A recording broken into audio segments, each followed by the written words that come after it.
দীর্ঘ পথ কাটোয়া থেকে চম্পকনগর কসবা।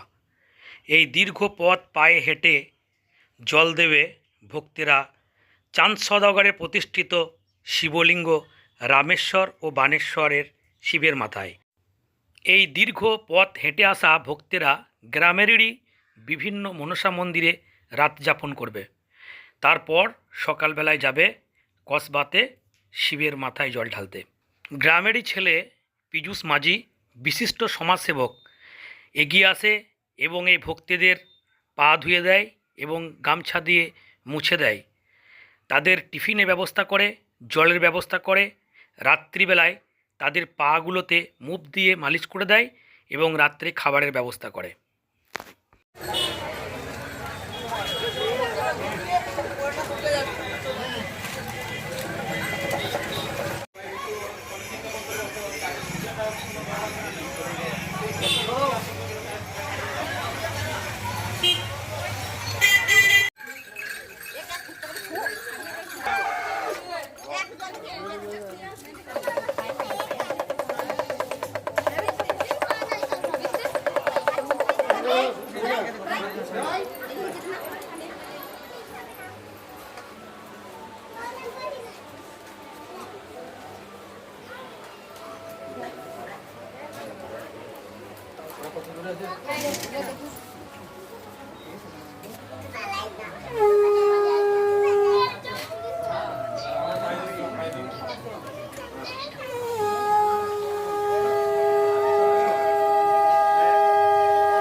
এই জল নিয়ে তুমি কোথায় যাবে?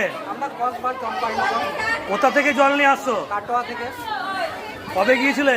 আমরা শুক্রবার দিন এই সকাল 8টার দিক করে বেরিয়েছিলাম, বিকাল 5:30টার দিক থেকে জল তুলেছিলাম। তোমার নাম কি? চন্দন বাগদি। কোথায় বাড়ি? লোহাপুর ডানপাড়া। তোমরা কোথা থেকে জল আনছো? কাটোয়া থেকে। কোথায় জল ঢালবে? কসবা। কি ইচ্ছা তোমার, কি মানত? মানত এই তো বাবার মাথায় জল ঢালবো, মানে শখ একটা শখ, মানে আমরা চাই যে বাবার মাথায় জল ঢেলে কাটোয়া থেকে জল নিয়ে এসে বাবাকে শুদ্ধ করবো। কবে বেরিয়েছিলে? আর শুক্রবার। কি নাম তোমার? জয়চাঁদ বাগদি। বাড়ি কোথায়? লোহাপুর।